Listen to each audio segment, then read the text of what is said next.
Guys आज का topic है साइटोस्केलेटन। मोस्ट इम्पॉर्टेंट टॉपिक है cytoskeleton for examination point of view for CSIR life sciences के लिए। ठीक है, दिस ईयर पास्ट ईयर 2019 में भी इसका एक क्वेश्चन आया हुआ था। Actin, microtubules and intermediate filaments पे इन टेबुलेटेड फॉर्म में आया था। तो सिंपल एक एक लाइन भी अगर किसी को पता होती तो वो फॉर्म मार्कर का क्वेश्चन कर लेता, सिंपल। तो हम आज का टॉपिक स्टार्ट करने को जाएंगे। ठीक है, तो सबसे पहले बात करेंगे एक्टिन फिलामेंट की। एक्टिन फिलामेंट का दूसरा नाम क्या होता है? माइक्रोफिलामेंट भी बोलेंगे। ठीक है, ये दो स्टैंडर्ड हेलिकल पॉलीमर की तरह क्या करते हैं, ये स्ट्रक्चर बनाते हैं। ठीक है, तो हम क्या बोलते हैं? एक्टिन फिलामेंट्स को हम क्या बोलेंगे? माइक्रोफिलामेंट बोलेंगे। Helical polymers of protein actin. ठीक है, किस प्रोटीन के बने हैं? एक्टिन नाम के प्रोटीन के बने हुए हैं। ठीक है, अच्छा जी, ये बात आपको क्लियर है? क्या काम होता है इन एक्टिन फिलामेंट्स का? Responsible for determining the shape of the cell and participate in the cell movement. समझ आ गई? एक तो ये सेल की शेप मेंटेन करते हैं, दूसरा पार्टिसिपेट करते हैं इन कंप्लीट सेल मूवमेंट। और सेम एग्जैक्टली यही इसका यहाँ से ही क्वेश्चन आया हुआ था एल्बर्ट से। ठीक है, दूसरा हम बात करते हैं माइक्रोट्यूब्यूल्स की। माइक्रोट्यूब्यूल्स की जब हम बात करेंगे तो माइक्रोट्यूब्यूल्स की बात जब हम करेंगे, इसका बेसिकली किस में रोल होता है? ये देखिए इसका स्ट्रक्चर। माइक्रोट्यूब्यूल जो है ये लॉन्ग है, हॉलो सिलेंडर है, ये ट्यूबुलिन नाम के प्रोटीन के बने हुए होते हैं। ठीक है, आउटर डायमीटर दिया हुआ है इसका। ठीक है, 25 नैनोमीटर के अप्रॉक्स होता है। ठीक है, अच्छा जी, they are much more rigid than actin filament से ज़्यादा ये रिजिड होते हैं।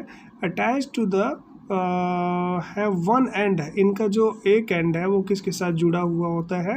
एमटॉक के साथ जुड़ा हुआ होता है, जिसको हम बोलते हैं एमटॉक, कॉल्ड एज सेंट्रोसोम के साथ। ठीक है, singlet microtubule cross section दिया हुआ है ये। ठीक है, अच्छा, इसके बाद हम बात करते हैं इंटरमीडिएट फिलामेंट की। ठीक है, इंटरमीडिएट फिलामेंट बेसिकली इनका मेन यही काम होता है इन इंटरमीडिएट फिलामेंट का कि ये क्या करती हैं? स्ट्रेंथ प्रोवाइड करती हैं। किससे?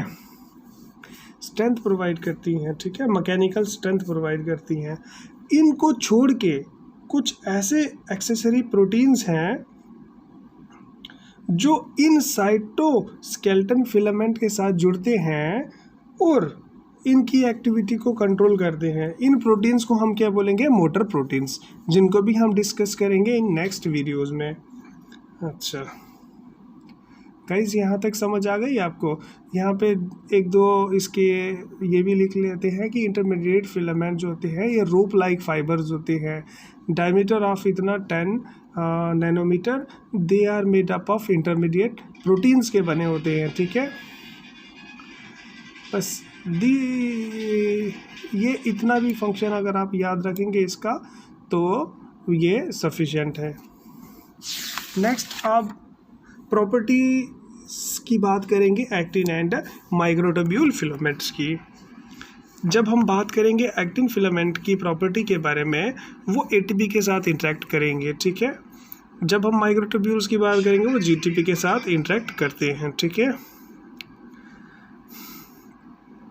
जब हमने आपको दिखाया माइक्रोट्यूब्यूल का स्ट्रक्चर, वो बेसिकली एक तरह का हेटेरोडाइमर होता है, ट्यूबुलिन प्रोटीन का बना होता है, जो दो तरह के होते हैं, alpha tubulin and beta tubulin.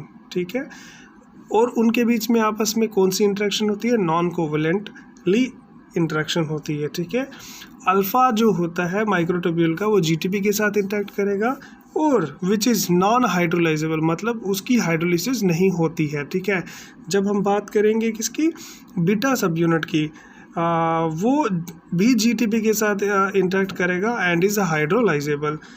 Therefore beta subunit can interact with both GTP और GDP। ठीक है, समझ आई थोड़ी थोड़ी आपको? अब नेक्स्ट इसका जो स्टेज आती है उसको हम न्यूक्लिएशन बोलेंगे। न्यूक्लिएशन का क्या मतलब है, देखिए मैं आपको सिंपल लैंग्वेज में बता रहा हूँ कि देखिए अगर एक्टिन सब यूनिट कम है, दैट इज़ 3 है, तो हम बोलेंगे ये एक वीक है। जैसे जैसे इसमें ओलिगोमर्स की एडिशन होती जाएगी तो ये एक लार्ज सब यूनिट बन जाएगा, तो ये क्या बन जाएगा, एक स्ट्रॉन्ग कॉम्प्लेक्स बनेगा, ठीक है। तो न्यूक्लिएशन को हम कैसे डिफाइन करेंगे, न्यूक्लिएशन इसको हम ऐसे डिफाइन करेंगे, a polymer is stabilised by multiple contacts between adjacent सब यूनिट्स।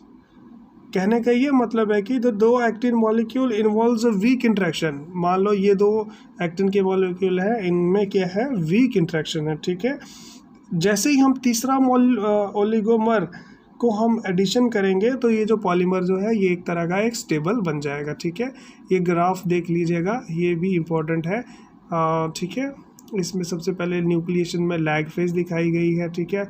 फिर इलोंगेशन फेज है जिसे हम बोलते हैं ग्रोथ फेज भी बोला जाता है, and then steady phase. 2 actin molecule आपस में वीक इंट्रैक्शन है, जैसे जैसे ओलिगोमर्स की एडिशन करेंगे तो वो कैसा मॉलिक्यूल बनेगा, एक स्ट्रॉन्ग एंड स्टेबल मॉलिक्यूल बनेगा, ठीक है। The time course of actin polymerisation in a test tube. अच्छा 2 तरह के एंड होते हैं, देखिए जी, एक प्लस एंड होता है, एक माइनस एंड होता है, ठीक है। प्लस एंड मतलब जहाँ पे पॉलीमर की एडिशन हो रही होगी उसे हम बोलेंगे प्लस एंड, ठीक है। और जहाँ पे पॉलीमर की डीपॉलीमराइजेशन हो जाएगी उसको हम बोलेंगे माइनस एंड बोलेंगे, ठीक है। जहाँ पे इसकी क्या होगी, जिसकी मतलब डीपॉलीमराइजेशन होना स्टार्ट हो जाएगी उसको हम बोलेंगे माइनस एंड। 2 तरह के एंड होते हैं, एक प्लस एंड होता है, एक माइनस एंड होता है। एटीपी हाइड्रोलिसिस जो है वो मोस्ट इम्पॉर्टेंट रोल प्ले करती है इसमें, ठीक है। अच्छा, एक क्रिटिकल कंसंट्रेशन भी एक टर्म आती है, क्रिटिकल कंसंट्रेशन भी एक टर्म आती है यहाँ पे, ठीक है। क्या है वो क्रिटिकल कंसंट्रेशन, कहने का मतलब ये है कि the minimum concentration of subunit, कितने concentration of subunit is required to form a stable filament structure is known as critical concentration, ठीक है। समझ आई थोड़ी थोड़ी।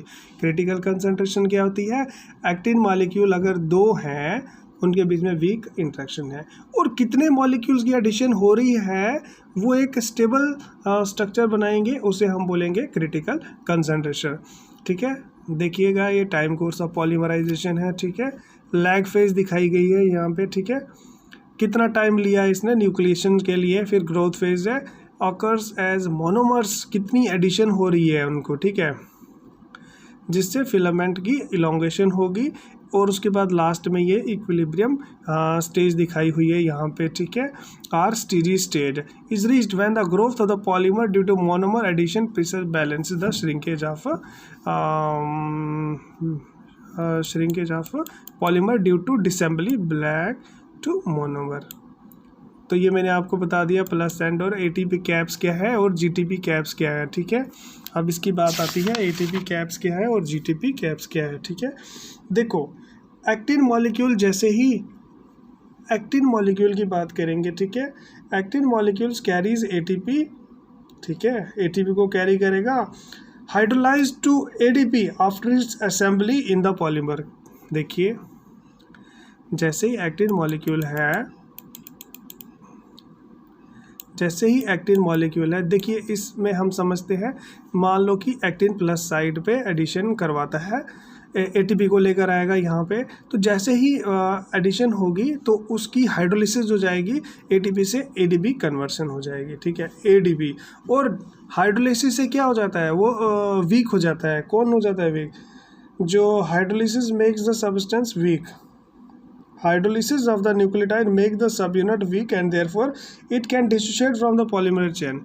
मान लो एक साइड से एडिशन होती जा रही है, ठीक है, एक साइड से डीपॉलीमराइजेशन हो रही है, ठीक है, और एडिशन ज़्यादा जल्दी होगी और फास्ट होगी इन कंपैरिजन टू डीपॉलीमराइजेशन, ठीक है।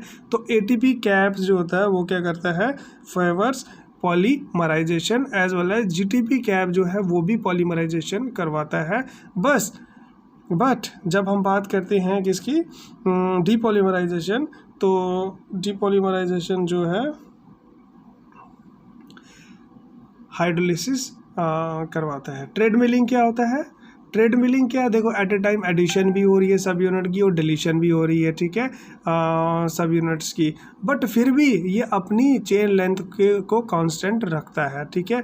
इस प्रोसेस को हम बोलते हैं कि ये क्या हो रही है, ये क्या हो रही है, ट्रेडमिलिंग हो रही है, ठीक है। नाउ देखेंगे हम एक्टिन, एक मिनट रुकिएगा, एक्टिन फिलामेंट्स की बात करेंगे। उनसे पहले ये इम्पोर्टेंट टेबल है, ये टेबल इस बार शायद आ सकता है, ये इम्पोर्टेंट है, इनहिबिटर्स हैं actin as well as microtubules, इनको आ सकता है, मे बी इनका सोर्स पूछा जा सकता है, इफ़ेक्ट ऑफ फिलामेंट्स केमिकल कौन कौन से हैं, उनका मैकेनिज़्म भी इम्पोर्टेंट है। मोस्टली मैकेनिज़्म देखिएगा, आप देखिएगा तो ये इम्पॉर्टेंट है और ये आता भी है एग्ज़ाम में। GNU के पेपर में फाइलोडिन केमिकल के बारे में मैंने देखा है कि इसके बारे में बहुत पूछा हुआ है, तो दैट इज़ हम बारी बारी देखेंगे। लाट्रूनिकुलिन ये डीपॉलीमराइज करवाता है, ठीक है, फिलामेंट को। और एक्टिन सब यूनिट का ये क्या है, एक्टिन सब यूनिट का इनहिबिटर है। कहाँ से निकलता है, स्पॉन्जी से निकलता है। इसी तरह साइटोकेजलिन बी डीपॉलीमराइजेशन करवाता है, कैप्स करता है फिलामेंट को, एंड फंगी से ओरिजिनल सोर्स है इसका, ठीक है। फाइलोडिन स्टेबलाइज करता है फिलामेंट्स को, बाइंड अलोंग द फिलामेंट्स, ये कहाँ से निकलता है, एमिनिटा मशरूम। माइक्रोट्यूब्यूल में आप ये मोस्ट इंपॉर्टेंट टैक्सोल देखेंगे, स्टेबलाइज करेगा और bind along the filament, yew tree से आपको मिलेगा। और कॉल्चिसिन भी देखा हुआ है, ये भी इम्पोर्टेंट है, इसको भी देख लीजिएगा आप, ठीक है, मैचिंग में। अब हम आ जाते हैं एक्टिन फिलामेंट्स की बारे में, और एक्टिन सब यूनिट का क्या रोल है उनका, ठीक है। तो ये देखिएगा आप, ये एक्टिन सब यूनिट्स हैं, ठीक है। एक्टिन प्रोटीन किसका बना होता है, एक्टिन फिलामेंट्स का बना होता है, एंड एक्टिन सब यूनिट्स का बना होता है, ठीक है। ये इस तरह से भी क्वेश्चन पूछता है कभी CSIR की, ट्रोपोमोडेलिन, कोफिलिन, देन मान लो कि एक कॉलम में ये दिया जाएगा और बी कॉलम में क्या दिया जाएगा, इनके फंक्शन दिए जाएंगे, वेदर ये प्रिवेंट करते हैं असेंबली या डिसअसेंबली करेंगे। तो बहुत ही इजी है ये, देखिए एक्टिन फिलामेंट का जो प्लस एंड है, दैट मीन्स यहाँ पे एडिशन हो रही है मॉलिक्यूल्स की, ATP आ रहा है यहाँ पे, और यहाँ पे माइनस, दैट इज डीपॉलीमराइजेशन यहाँ पे हो रही है। तो सबसे पहले आता है ट्रोपोमोडेलिन, यहाँ से आप स्टार्ट कीजिएगा मेरे साथ साथ, तो ये लर्न करने में आपको ईजी हो जाएगा। देखिए ट्रोपोमोडेलिन जो है ये क्या असेंबली होने नहीं दे रहा है, ठीक है, and disassembly at minus end, ठीक है। तो इसको आपने अभी लर्न करना है, ट्रोपोमोडेलिन का क्या रोल है। ट्रोपोमोडेलिन क्या करता है, वो असेंबली होने नहीं देता है एंड डिसअसेंबली नहीं होने देता है एट माइनस एंड पे, ठीक है। इसके बाद आप सीधे जाएंगे कहाँ पे, कोफिलिन में जाएंगे।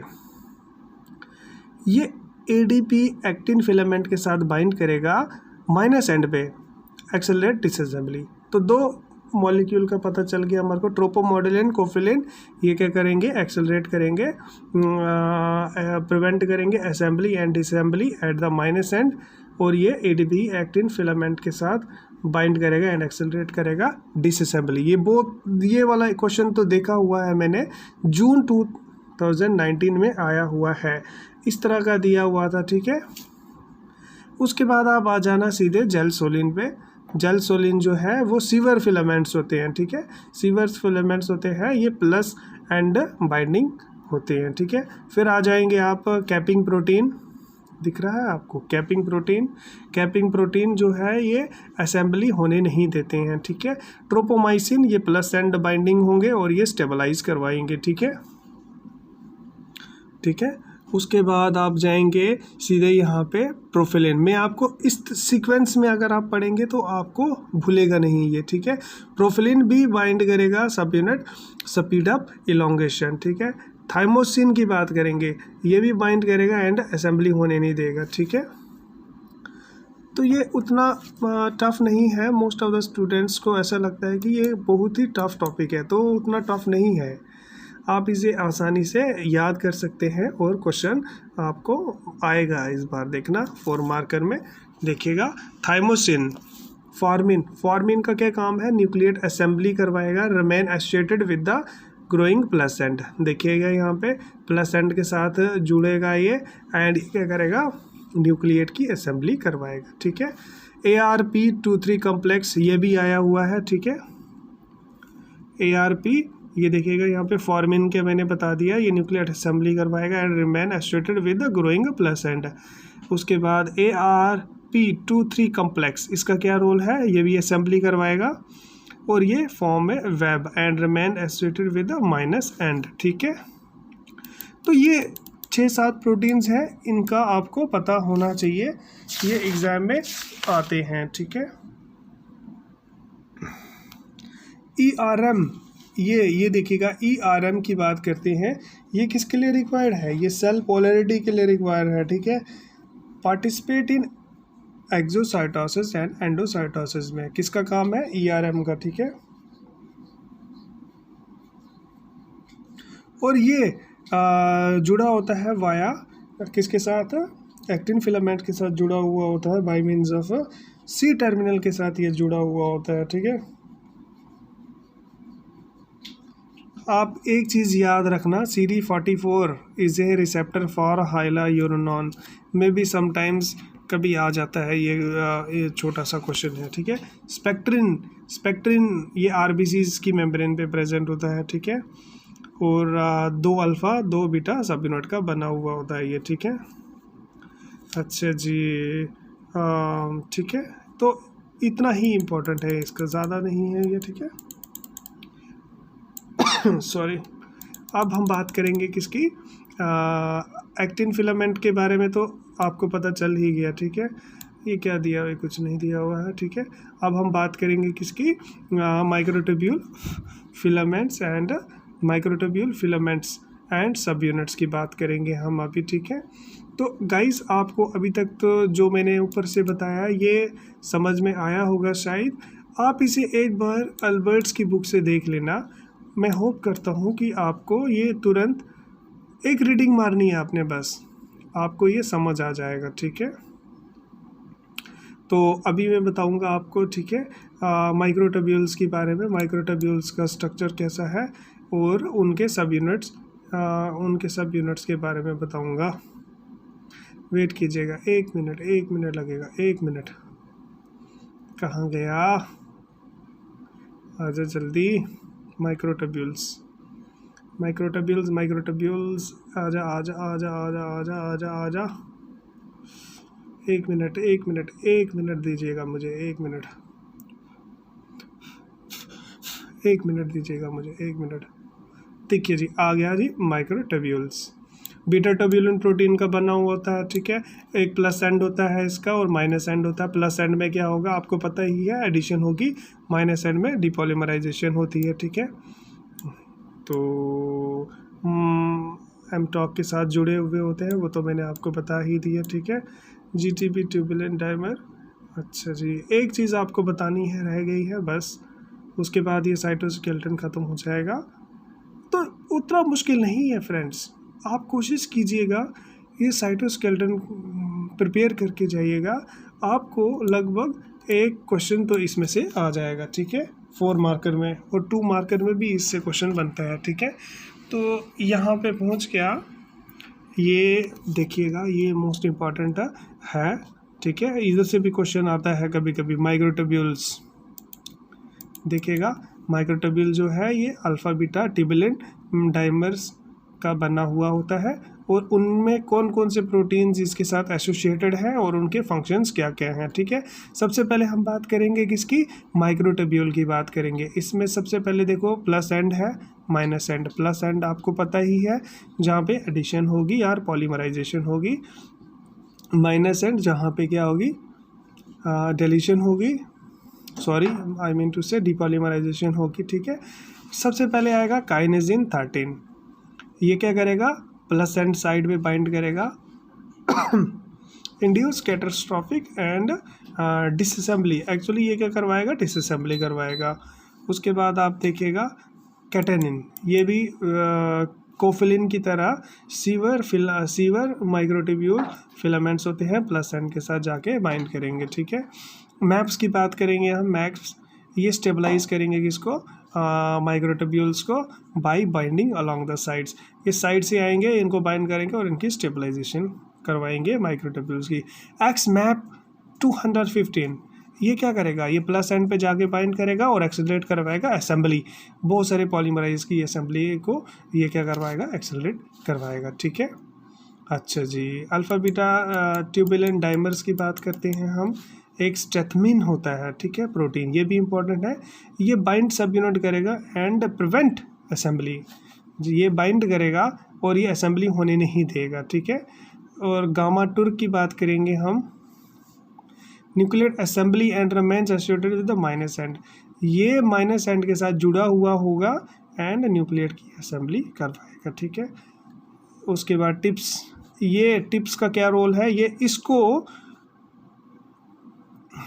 इसके प्लस एंड के साथ एसोसिएटेड रहेंगे और इनको लिंक करेंगे दूसरे स्ट्रक्चर्स के साथ, जैसे कि मेम्ब्रेन्स। ठीक है, उसके बाद आ जाता है हमारे पास सेंट्रोसोम, ये तो आपको पता ही है।